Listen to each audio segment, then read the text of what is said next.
Denver Broncos head coach Sean Payton said that Javonte Williams will play in the NFL preseason. Will we see him next week, or will we see him maybe in week 2 in more capacity? You'll get that and much more from day 8 of Denver Broncos training camp on today's brand new episode, Locked on Broncos. You are Locked on Broncos, your daily Denver Broncos podcast. Part of the Locked on Podcast Network. Your team every day.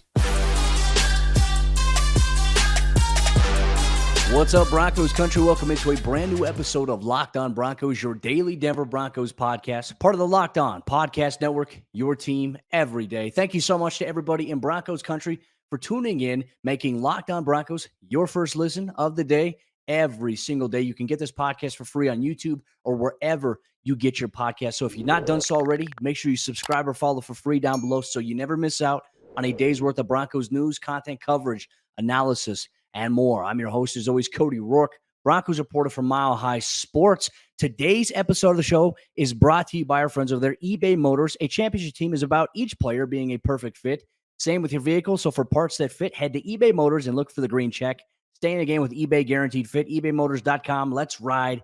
eBay Guaranteed Fit, only available to U.S. customers. Eligible items only. Exclusions apply. We talk about the right fit. Well, Javonte Williams has seemingly been the right fit here for the Broncos offense since he's come into the league, and the Broncos are getting a massive boost with his return, his accelerated return, really this offseason heading into the regular season. Now, one thing that we did not see last year from the Broncos was the starters playing in the NFL preseason. As we know, Denver's first preseason game will be next Friday against the Arizona Cardinals, and the starters are going to play. But right now, it's currently up in the air whether or not Javonte will play in that first preseason game against the Cardinals, or whether or not he'll play week 2 or week 3. But you know what? Broncos head coach Sean Payton told us after Thursday's close practice that there is a chance that Williams plays. They just don't know exactly which week it will be just yet. But yes, starters are going to play, including Javonte Williams. He'll get reps. It may be we wait till week 2. We haven't gone through the outline of the plays yet, but I like how he's progressing. And I think this is where the conversation kind of dives a little bit deeper into, should he play week 1? Should he play week 2? Well, for Javonte coming off of the ACL, making tremendous progress. And look, I think we should spend some time talking about that here. We've highlighted it a little bit in training camp, but for Javonte to be exactly where he's at, and from my observation watching practice, to see him doing the things that he has done before, running through contact, having stability. And the one thing too, and this is just my experience from being someone who's torn their ACL, I'm always watching the footwork. I'm always watching the base, and Javonte stays within his base. And he mentioned as well to us last week when he met with the media that back squats really helped him. I mean, he looks like he has his strength and his power that he had previously. So that is a good sign here early on. We know the plan with Javonte and other guys with the major injuries is they're going to practice 2 days in a row with pads. That third day, it's going to be a load management day. That's the process they've had in place with Sean Payton, with new VP of player health and performance. We talk about Bo Lowry here. I think they're doing a really good job with taking care of these guys that are coming off some of these major injuries. So that is a promising sign. But we also have to ask the question, if Javonte plays in week 1 next week against the Arizona Cardinals in the preseason, how many carries should he get? And if he does play in week 1, will we see him play in week 2? Because generally how it works, and we've seen teams do this as well, and I think that we're starting to get back to a point in preseason, maybe if you're not a team that's coached by Nathaniel Hackett, but we're starting to see starters kind of go back because you only get 3 preseason games. You don't necessarily have to cut down your roster on a week-to-week basis anymore, which is a really cool thing here. But we usually see the first preseason game, okay, starters play maybe a series or maybe a quarter. And then usually see in that second preseason game, the starters will play a half, which to me, I think is a great evaluating tool. And unfortunately, when you look at it on paper, if the starters for Denver's offense were to play the starters of the 49ers defense, that would be a tough matchup. But I also think that would be a great challenge in the same right because of everything that we've seen at training camp, the offense obviously installing a new system here once again. How does Javonte fit into the mix of that? I mean, that to me, I think is very, very interesting to monitor here. So if it were me, if I were on the coaching staff, or if I was in charge of managing minutes, maybe I don't play Javonte necessarily here in game 1, but if I do, I'm probably not going to play him in game 2, right? I think the number one thing you want to see here from the Broncos' emphasis with Javonte specifically is get him those carries. And to me, I think I would give him 4 to 6 carries in the game. And then I would pull him out. Kind of what the Broncos did a little bit last year with KJ Hamler. They got him some reps. They got him some run in the preseason with Brett Rippon. And look, he caught a couple passes, took a shot, and got tackled, got back up. And that's why I think what you really want to see. And for Javonte last week, he told us as well, he's looking forward to the time where he can lower his shoulder into somebody else. And look, you're not going to get that satisfaction doing that against your own team, but you can do it against another team.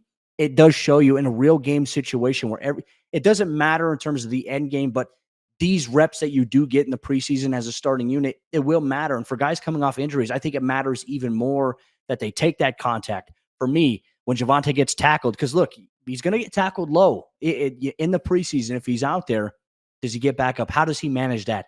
Is there any jitters that, come with that? That's common to happen here with players coming off of a major lower leg extremity injury like Javonte had done with. So I like the idea of that, but I also want to open up to you, the listeners in Broncos Country, if you're listening wherever you get your podcast, or if you're watching on YouTube, make sure you drop in the comment section down below.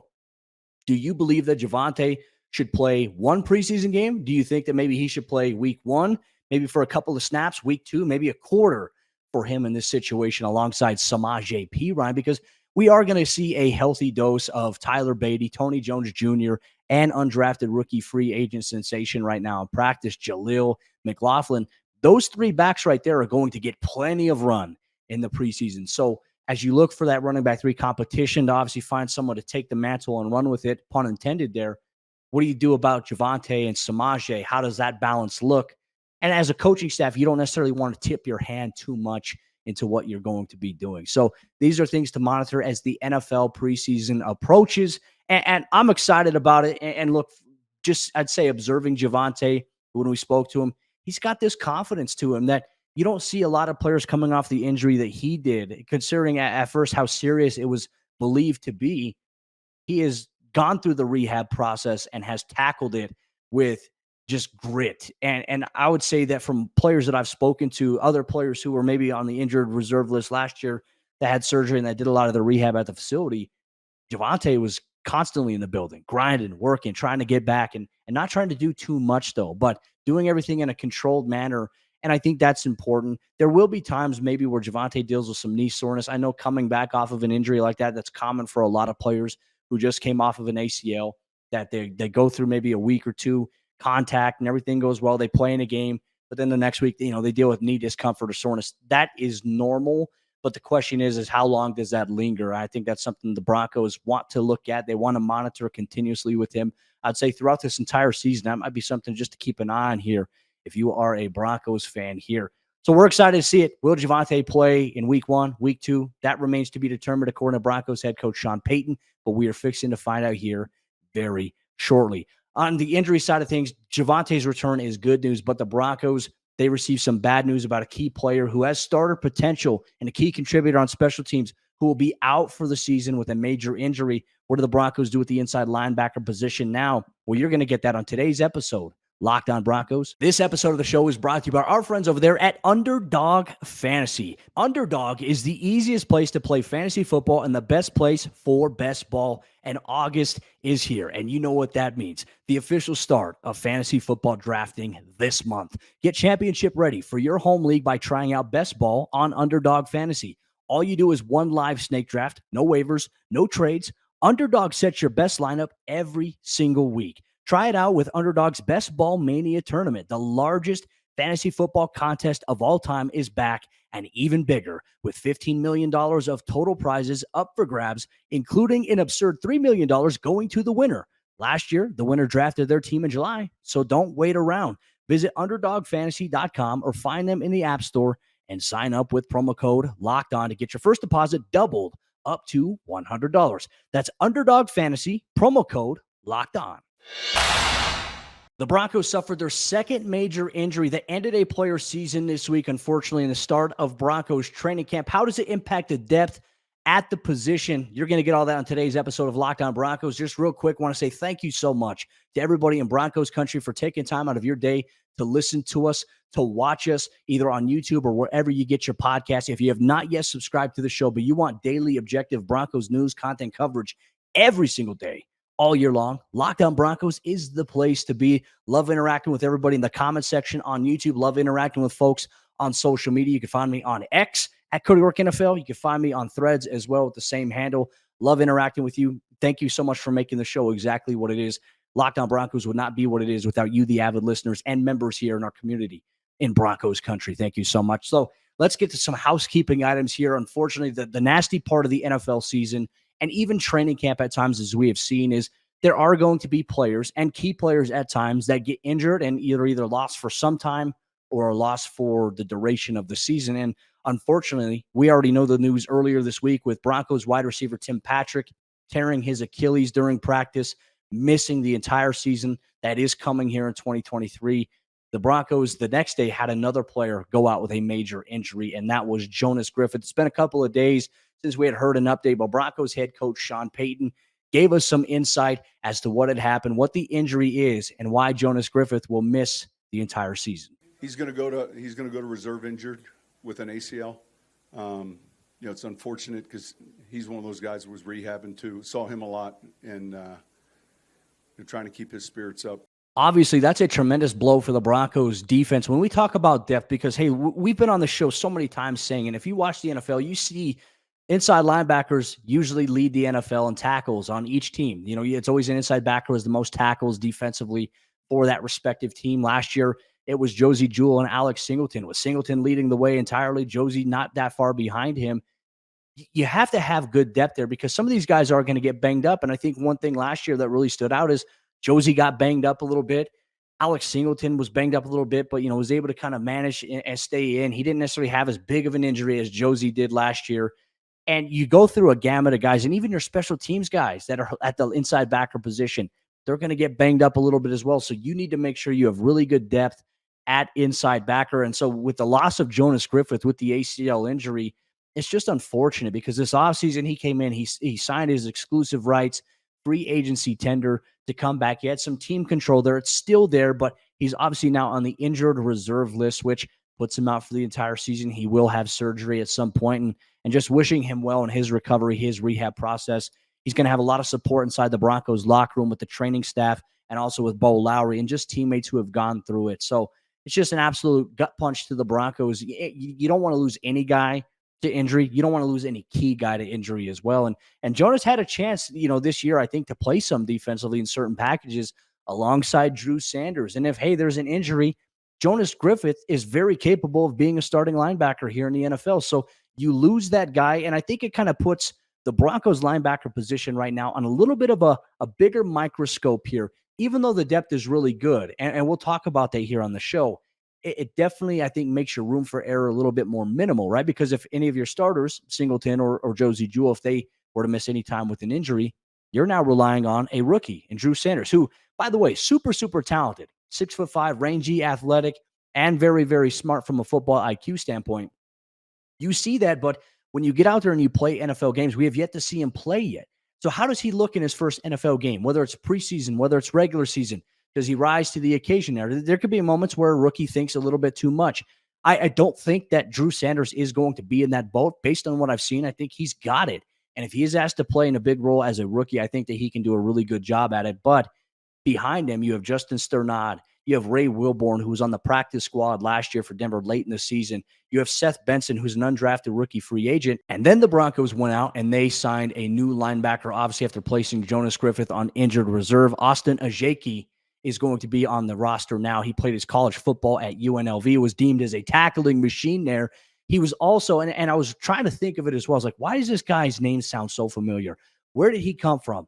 He was on the Broncos minicamp tryout roster with the rookie minicamp that the Broncos had earlier in the offseason that we were able to attend. And so Sean Payton said they liked him. They brought him in for a workout amongst other linebackers. They liked what he brought to the table, and I'd say he's got some pretty good size to him. Looks like he's around 225 pounds. So he's got a perfect combination of, I think, length, athleticism, but also size to where he can be able to be a little bit more physical. But he can play an athletic role here at linebacker. And also, I think they brought him in because he can also play on special teams. And that's where the Broncos are going to need him, because that's where Jonas Griffith and Drew Sanders were going to play a lot alongside Justin Strnad this upcoming season. So that is something to monitor here overall for the Broncos. I think right now, still depth-wise, you look at it, I think that they are in good shape. And I think the one thing they can't afford right now is to lose maybe another guy to an injury. And unfortunately, we talk about it. It's going to happen, whether it's in practice, whether it's in the games. What can you do to maybe help reduce that risk there, especially if it's something that's freak? If it's just part of the game of playing a fast, physical contact sport, you can live with that. But, in practice, you hate to lose guys to injury. And hopefully that is the last injury that happens at practice where the Broncos lose anybody. I hope that's not the case here going forward. You need to keep guys going up there. But this is also an opportunity for some other guys to step up. I had a chance to ask Broncos starting inside linebacker Alex Singleton on Thursday what type of blow it was to the Broncos position room at linebacker under new linebacker coach Greg Minuski, losing Jonas Griffith at that position. Here's what he had to say. Yeah, I mean, that sucks. Jonas is a huge part of our team. Great in our room. Yeah, I mean, it just sucks losing a guy like that. I hate you know how hard he works, everything he puts out there, and then to kind of go, back to back with injuries like that. It sucks, and it's a big part of our team. So yeah, we're gonna guys are gonna have to step up, and that's luckily in those situations, at least it's now, and they get 3 or 4 weeks to prove who should be that guy. Singleton ultimately, he makes a really good point about you don't want it to happen to any guy regardless, but if an injury were to happen, right now is the ideal time because you have 3 weeks of preseason play to see other guys step into that role in Vance Joseph's defense now and see how they do. There's going to be times where, let's say, the starters are out. The linebacker's probably going to have the green helmet, the green dot on their helmet to get the play call in. And I think for young guys like Drew Sanders, maybe it accelerates a little bit of what you expect of him this upcoming season. I think being a third-round draft pick and with the athletic traits he already has and the ability to create pressure, be able to cover tight ends, he can do that, cover running backs out of the backfield, and even cover some receivers if need be.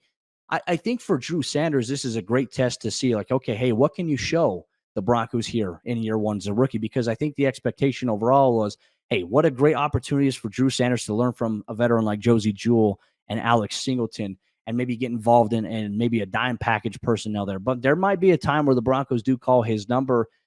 I think things are fine. I think this also maybe opens things up. I think for Justin Strnad, considering his value on special teams, I think that he now becomes a roster lock at that position. But it opens up a whole bunch of things here for the Broncos as they continue to ramp things up during training camp. Friday's practice will be with pads once again. Broncos Country will be allowed to be in attendance there. And so, hey, if you see me, make sure you come say hi here. But we're going to watch the linebacker position for the next few days here at Broncos camp to see if the new inside linebacker addition, Austin Ajiake, seeing how he maybe fits into the mix, to see push any of the other guys like Seth Benson, Ray Wilborn a little bit into the rotation. That's something we'll have our eyes on here at Broncos camp. But Broncos Country, a lot of people are trying to figure out what's going on with the Broncos offense. Did they bounce back in Thursday's practice when they had some red zone opportunities here once again? And we talk about that and shut down some narratives. You're going to get that on today's episode of Locked On Broncos.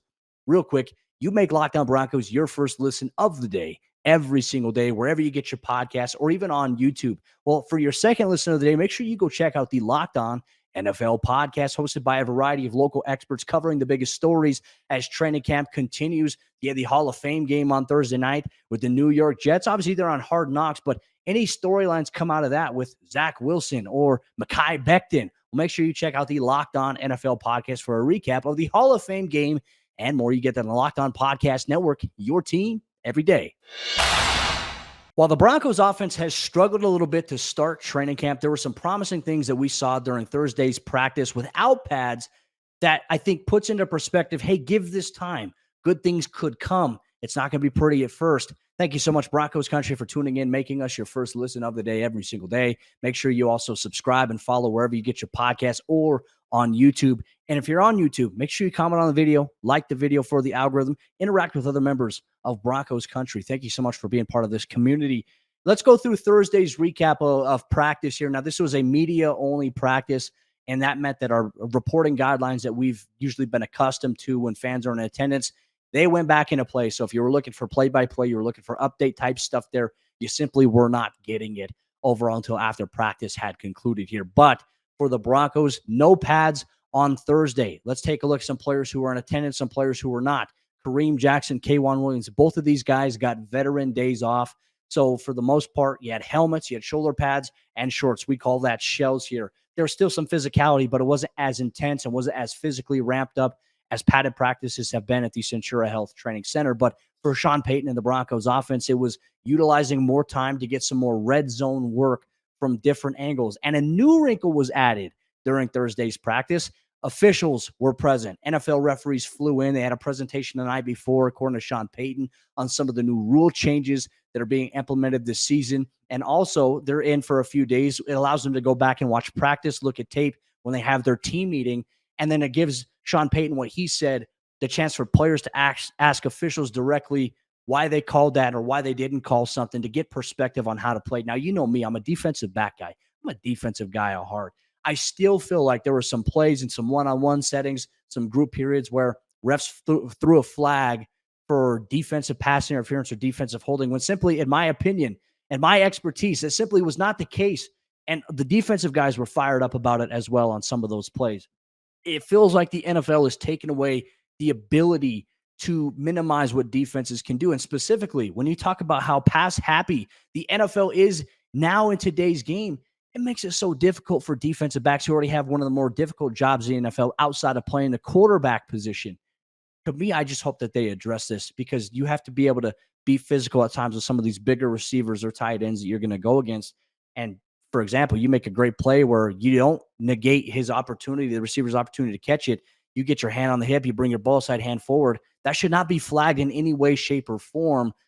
But we'll see what the NFL decides to do. But the first 7-on-7 period here that we saw on the afternoon on Thursday, the Broncos first team O, first team D, second team O, third team O, and those respective defensive units each got an opportunity to kind of hold things down a little bit. The Broncos first team offense was up first, and Russell Wilson found Courtland Sutton on one play, found Jerry Jeudy on another play. They were able to move the ball. Courtland Sutton did get into the end zone on one catch, on a catch and run there. It's sometimes hard to tell because he'll catch it, he'll run through the end zone, but then the referee will say, he's down at the one. I'm not sure if they just simulate that, but I thought that Courtland Sutton had scored a touchdown from Russell Wilson early on in that period there. Then the Broncos had a couple of other plays. Russell Wilson was looking for Jerry Jeudy, who Patrick Surtain was on tightly contested coverage, knocked it away. It was a pass breakup there. A good back and forth between the first team O and the first team defense in the 7-on-7 red zone period. But let's talk about the second team as well. Jarrett Stidham and Ben DiNucci, the third team quarterback. You're going to see these guys play probably a lot more than Russell Wilson, but overall in 7-on-7, Stidham came in, he had a very efficient period. Now, he had his first 4 passes that he threw. 3 of them were for touchdowns. The very first play from him was a touchdown pass to Albert Okwuegbunam in 7-on-7. The second one was to Marvin Mims, and the third and final touchdown that he had threw was to Kendall Hinton. So the Broncos have been mixing and matching a lot of different wide receivers, including some of the first team receivers with the second and third teams, getting them some run, testing the opposing defenders, and also giving different looks as well for those units with good defensive players on that other side of the ball. So that was that. Ben DiNucci also got involved in the mix as well, throwing a couple of passes, getting some running backs involved, but Tyler Beatty would also cap things off with a touchdown catch and run from Ben DiNucci. And that would really end the 7-on-7 period. As the period moved on and practice went on, they went through some special teams drills, they went through some individual stuff, but toward the end of practice, once again, it's team emphasis, red zone. And this is where you didn't have the pants, right? You just had the shorts, you had the shoulder pads, you had the helmet, some physicality there. But once again, the Broncos defense and Vance Joseph putting pressure on the offense out of a 4-man front. And look, there's different things that are happening. I can't go into detail because I'm not allowed to say certain things here. But the way that Vance Joseph is creating pressure out of certain looks is very impressive. And it helps when you have guys who are healthy like Randy Gregory, Jonathan Cooper, Frank Clark, and Zach Allen being a very, very big part of that. I really think that based on what I've seen at practice, if these guys stay healthy, Zach Allen is going to create one-on-one opportunities for outside linebackers. And when there are some opportunities for the outside linebackers to be disruptive, Zach Allen, his high motor that he has, he's going to create hell for opposing quarterbacks. It's going to be very hard for those guys to just stand in the pocket and deliver. Countless pressures on Russell Wilson here once again. And then after that, the Broncos, they closed out practice with a little bit of a field goal PAT block emphasis, not necessarily an emphasis on the kicking game, even though they had Elliott Fry and Brett Maher kick. They had Maher and Elliott kick extra points, which they had made, and then they backed it up a little bit. They had them kick from 48 yards. Both players missed from 48. Both players missed from 51 there as the defensive guys.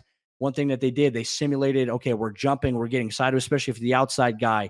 But they were yelling like the defensive guys were, they were making noise there and trying to throw the kicker off. So we asked Sean Payton about that particular period there, and he had told us there's not much to invest in that. Now, on Friday's practice, there might be opportunities where, hey, the kicking competition will heat up a little bit because they're going to be doing the 2-minute offense. They're going to be moving the ball. It's a highly competitive period for the first team, second team, and third team units. And the kickers are going to be involved if they get into a situation where they have to kick a field goal. So something to keep an eye on as we'll monitor during Friday's practice at the Centura Health Training Center. But overall for the Broncos Thursday practice, not too much to gain from it outside of plays on air. We met with Jerry Jeudy after practice. We met with Alex Singleton, as you had seen, and we also got a little bit of a side scrum with Broncos rookie safety J.L. Skinner, who says he kind of plays with a linebacker mentality. That was somebody that a media member said that he played that way, and he said you got to be physical in this game because it is a physical game. Some dudes are going to try to out-physical you, but you have to be the guy that matches that physicality, and you certainly see that. He's picking things up, learning from guys in that safety room there for the Broncos. But Broncos Country, thank you so much for tuning into today's episode, Locked On Broncos. That'll wrap up today's episode of the show. Sarah Bettinger and myself, we'll be back tomorrow because, hey, even though the Broncos practice on Friday, we'll have a recap. They also practice on Saturday. We'll have a recap. That means more shows for you, the avid listeners in Broncos Country that want to know what's actually going on in Dove Valley. We have you covered every step of the way. Thank you so much, Broncos Country, for tuning in. We'll see you tomorrow for a brand new episode of the show.